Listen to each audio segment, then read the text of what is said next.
Salut YouTube, et bien aujourd'hui je vous présente un petit appareil qui vient de la marque NOS. Alors NOS, c'est une marque déposée par Olay qui fait des carburateurs et ainsi de suite, plein de trucs. Et bon, c'est la fameuse marque NOS. Alors qu'est-ce que c'est? Alors c'est un Windows RPM et TPS Windows Switch. Alors plus communément appelé Nitrous Controller. À quoi ça sert? En fait, ça permet en fait de dire au NOS à quel moment il doit se déclencher au niveau des tours minutes. Donc par exemple de 3000 à 5000 tours. Et celui-là, l'avantage qu'il a, c'est qu'en fait il a deux stages. Il communique deux stages en fait. Alors, on va me poser la question, ouais, mais t'aurais pu le faire avec une gestion programmable. Alors oui, c'est sûr. Je réponds tout de suite, c'est dans un but financier. Pour l'instant, je me suis jamais caché que c'était une prépa à petit budget. Pour l'instant, j'ai pas encore les moyens de me prendre une bonne gestion moteur et surtout les compétences, parce que quand je regarde certaines vidéos, je me sens vraiment pas capable. Je connais pas mal de termes, je connais pas mal de trucs.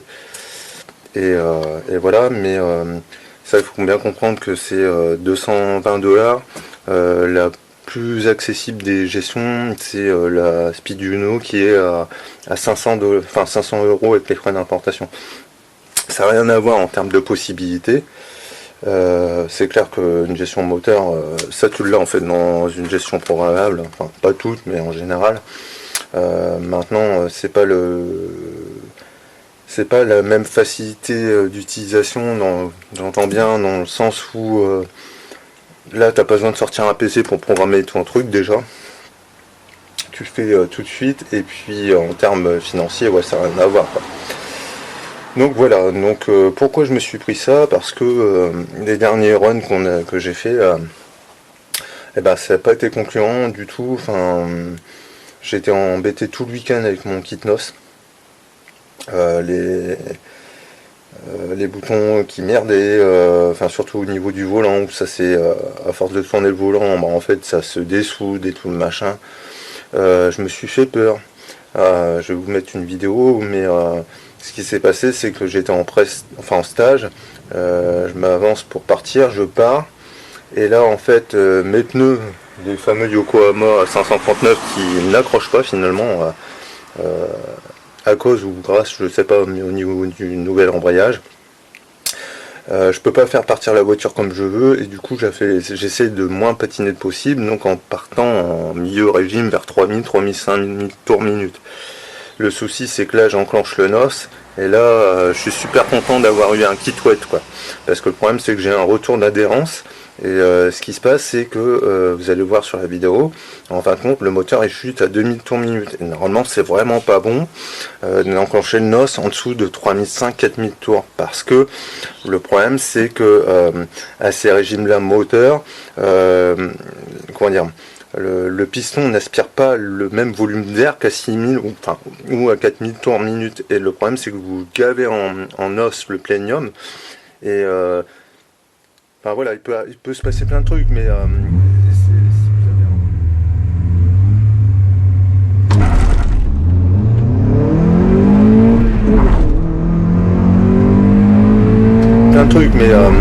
si vous avez un retour de flamme, bah, vous avez le plénium, le corps d'admission en chauffeur. Hein.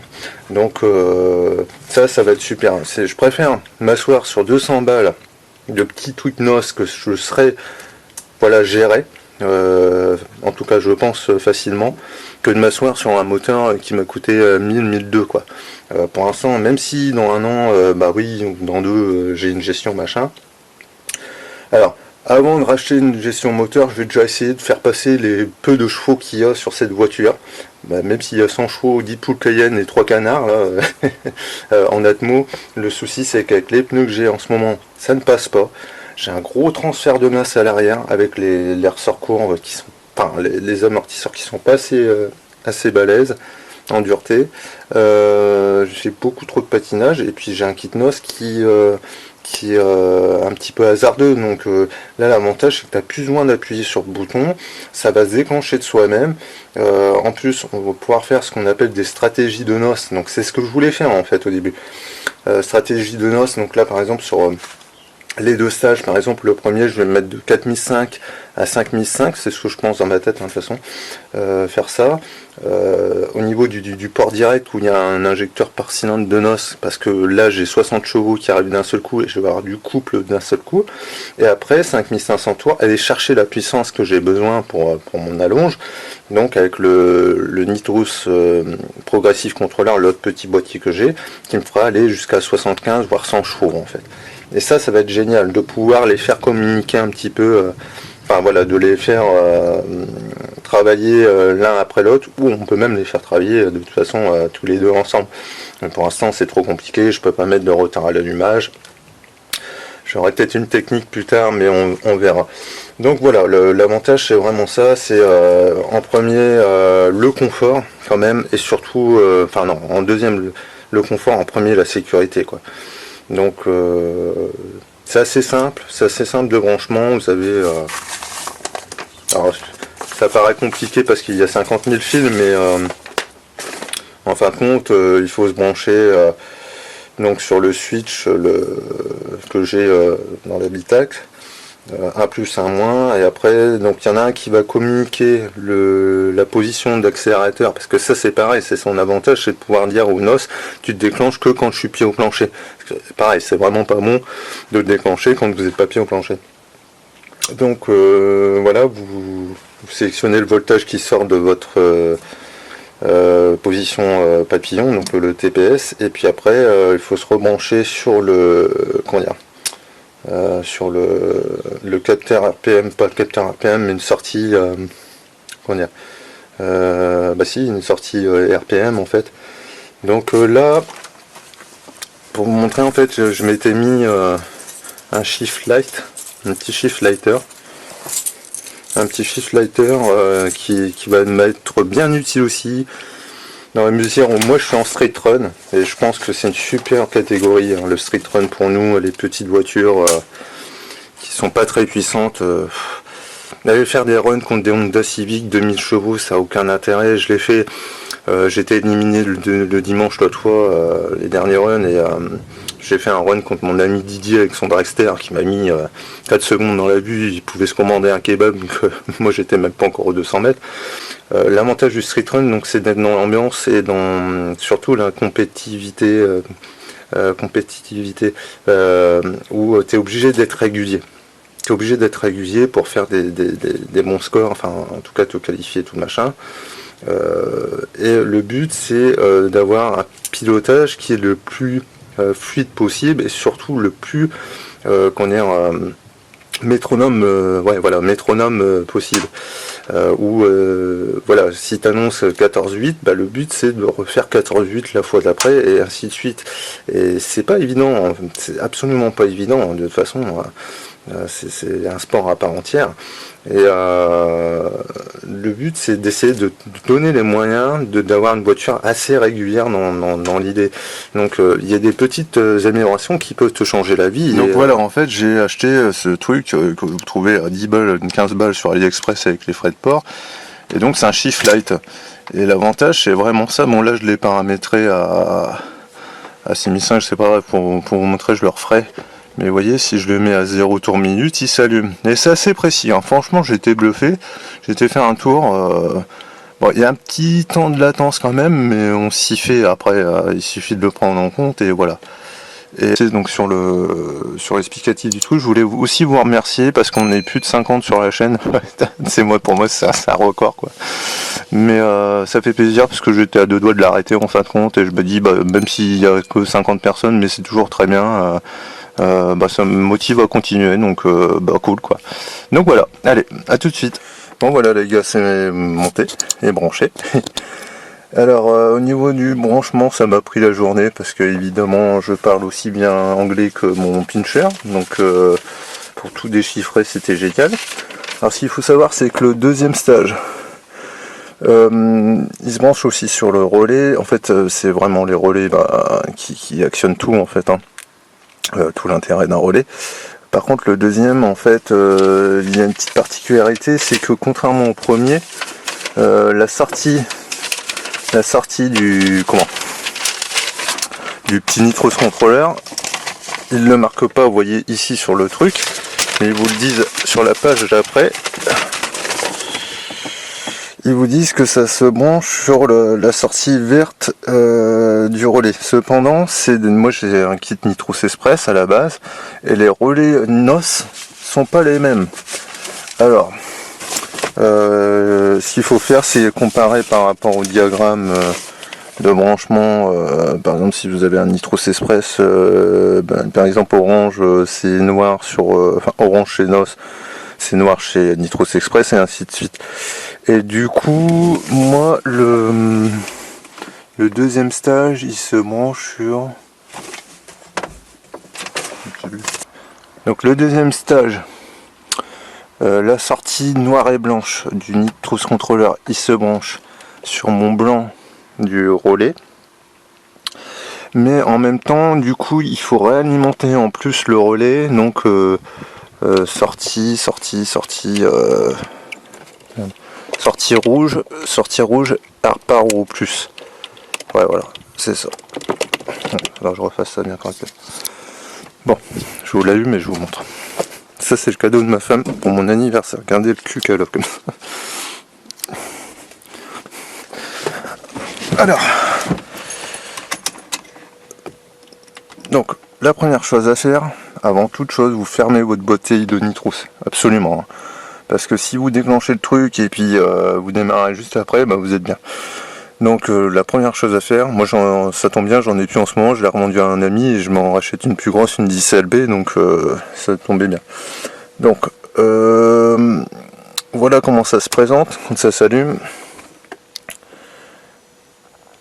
Donc ici vous avez votre voltage TPS. Alors, je vais vous montrer sur ma Unix 5.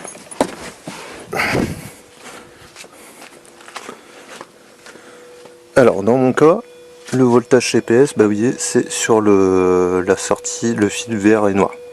D'accord? Donc ça c'est la sortie, enfin le fil qui vient du Nitros Controller jaune et blanche, qui va venir récupérer l'information voltage. Mais avant de le brancher, il faut déjà regarder quel voltage vous avez. Pour voir si c'est concordant avec le... Enfin c'est ce qu'ils disent dans le manuel. Si c'est concordant avec ce que lit le Nitros Controller. Donc pour faire ça, vous prenez votre fil, vous le dénuez un petit peu, vous le mettez sur une masse avec un multimètre et puis vous actionnez donc votre papillon et vous regardez jusqu'à combien le voltage monte.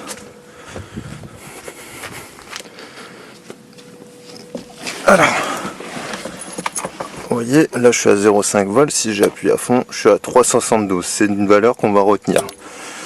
Donc, pour rentrer dans les menus, c'est tout simple, vous appuyez sur 1 et 2, d'accord? Voilà, pendant 2 secondes. Là, on vous demande donc des RPM, je vous montrerai comment on le branche après. Donc là c'était pour faire un essai, pour voir si mon deuxième stage du marché. Alors, le premier, il va faire défiler à chaque fois de gauche à droite les chiffres, d'accord? Et le deuxième, c'est lui qui est actionneur sur, comment dire, les décisions que vous prenez en fait. Donc, pour vous faire un essai, là on va pas démarrer la voiture, mais donc on va le mettre à 0 tour minute, vous voyez. Donc il s'active à 0 tour minute et s'éteint à 6500 tours minute. Là pour l'instant on s'en fout, c'est juste pour vous montrer comment ça fonctionne. Voilà. Le deuxième stage, donc vous voyez, toujours le même procédé, hein. Vous changez de chiffre avec le 1, et si vous voulez changer les tours minutes, vous pouvez monter jusqu'à 10 000, 9 000, ouais, ou je crois qu'il y a 10 000 tours. Voilà, donc 9500 tours minute, bon c'est pas un moteur VTEC, hein, mais c'est pas grave. Voilà, après vous avez le shift light. Alors moi je l'ai pas branché puisque vu que j'en ai un maintenant ici, j'avais pas trop d'intérêt. Voilà.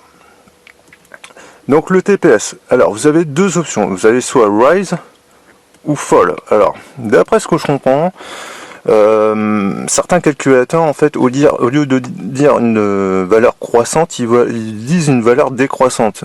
J'entends par quand vous appuyez à fond sur votre accélérateur, au lieu de faire de 0 à 5 volts, et ben ça fait de 5 à 0 volts. Dans mon cas, c'est pas mon cas, donc moi je reste en Rise, d'accord? Donc hop, Et là, vous voyez pourquoi on devait retenir la valeur de tout à l'heure. On vous indique à combien vous voulez que votre accélérateur soit en pourcentage, enfin en tout cas en voltage dans ce cas-là, pour savoir à combien de tours minute, combien de tours n'importe quoi, à combien de pourcentage d'accélérateur votre petite noce doit se déclencher. Alors moi je vous conseille de toujours garder 10 à 15%. Là on était à 3,6 volts, moi j'ai mis 3,4, ce qui me fait quasiment à pied au plancher. Mais le truc c'est si vous roulez, nous à classe, la TD c'est du billard, mais si je sais pas, vous faites des runs sur un ancien autodrome et tout le machin, et puis... bon bref, il y a 50 000 raisons, votre pied peut peut-être avoir des petites variantes, vous savez, sur l'accélérateur, et puis du coup ça va se déclencher, ça va s'enclencher. Bon bref, voilà. Alors, ça on va y venir. Ça c'est donc le nombre de cylindres que vous avez. Alors nous on est sur du jumeau statique sur les MiX-5. J'ai essayé donc avec la fonction Wasted Spark. En fait, le premier vous avez non Wasted Spark. Attendez, je vous montre. Donc le premier vous avez, je crois que c'est ça en fait, vous avez plusieurs choix. Vous avez le premier chiffre, c'est si vous êtes en Wasted Spark ou pas. Si je dis pas de bêtises. Donc en allumage perdu, étincelle perdue. Alors le premier non, c'est non Wasted Spark, le deuxième c'est Wasted Spark. Et après si vous mettez un 1, c'est parce que vous êtes en 12 cylindres. Voilà. Donc moi ça, je vais y arriver. Ou apparemment en plus de 12 cylindres, en 30 cylindres d'après ce que je comprends. C'est un peu énorme, mais je savais pas qu'on mettait des kits noces sur les chalutiers.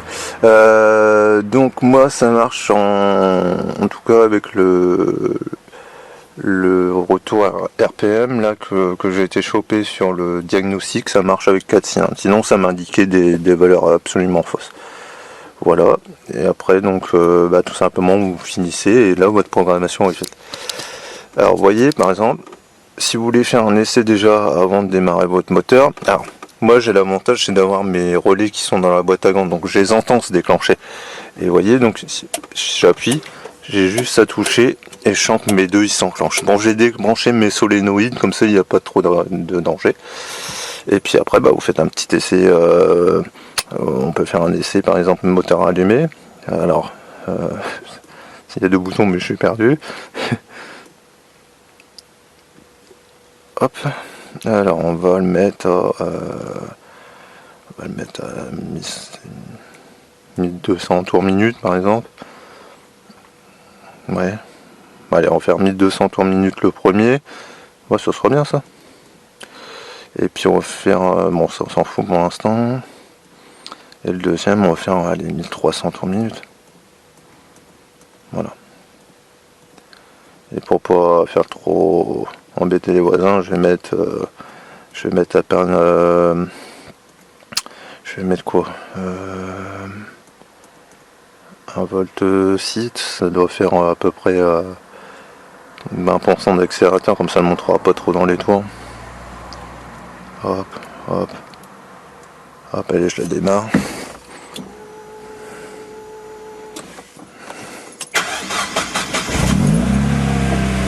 Vous voyez, là j'ai mes tours minutes.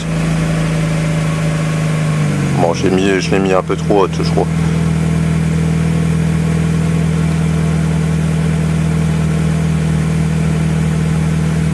Ça correspond à 1200, 1175, hein. Je pense que on est bon. Et si j'appuie, non, ils sont peut-être enclenchés en fait.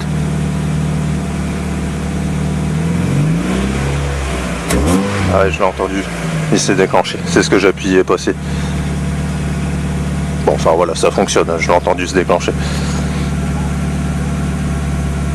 Bah c'est nickel, alors franchement c'est une tuerie, hein. C'est tout con. L'avantage c'est que c'est tout simple. L'avantage c'est que c'est tout simple. Alors lui je l'ai condamné parce que ça n'allait pas avec mon branchement, j'ai pas trop compris, il se foutait en faux contact. Bon mais de toute façon maintenant j'ai plus besoin, à la rigueur Même si j'ai un souci avec le nose, j'ai juste à relâcher un petit peu la pédale. C'était le cas avec l'action mécanique avant, mais c'est pas grave là. Enfin, j'ai juste à relâcher un petit peu, sachant que j'ai mis 3,4, c'est quasiment pied au plancher. J'ai juste à relâcher un peu et puis voilà. Ça, en plus, ça me flingue même pas mon run vraiment quoi. Voilà. Donc voilà.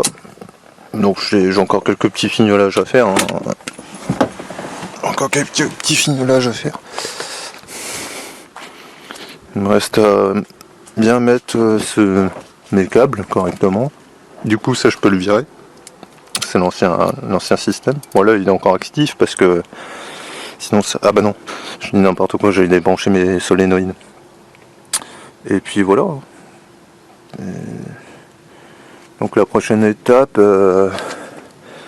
bah déjà c'est aller voir si ça fonctionne bien avec le Nitrous. Ça va être super. J'ai plein de projets là pour cette année, c'est super. J'ai donc les pneus, changer les pneus, mettre un pont autobloquant. Je pense que ça va être génial. Là chez Caz, je me suis renseigné chez Drift Shop, ils pensent que c'est pas déconnant. Je voudrais peut-être une boîte 6, mais bon, ça va être compliqué financièrement. Enfin, je pourrais pas tout faire non plus, mais sur ma petite Civic, je vais sortir le moteur, je vais lui faire un petit wire tug sympa, enfin un beau petit moteur quand j'ai envie de me faire plaisir. On est allé au H&M et je trouve que toutes les Civic EC9, bah, pas toutes, mais la plupart, elles sont pas très jolies. Enfin, c'est pas très bien fini tout le machin, alors que l'architecture moteur de ce petit 1,4 litre double carbu, je le trouve vraiment mignon, donc j'ai envie de faire un truc bien. Et puis voilà, enfin plein de projets. Donc déjà travailler le châssis sur celle-ci. Ah oui, s'il en bloc, je pense de pont et moteur renforcé, ça sera bien aussi parce que là, c'est comme si tu faisais une partie de Mikado dans une maison de retraite avec des petits vieux qui ont Alzheimer. Alors forcément, la bagnole elle tourne dans tous les sens, tu sais. Donc avec des cylindres en bloc renforcés, je pense qu'elle aura un petit peu moins la bougeotte, quoi. Voilà, et puis bon bah les combinés filetés, ça va être cool parce que là c'est pareil, elle s'écrase trop quoi. Elle s'écrase trop, on y reviendra. Je vais pas faire une grande vidéo non plus. Voilà, bon bah écoutez, bah très bientôt, et puis si vous avez la moindre question, n'hésitez pas. En tout cas moi je suis super content de mon petit achat. Allez, ciao.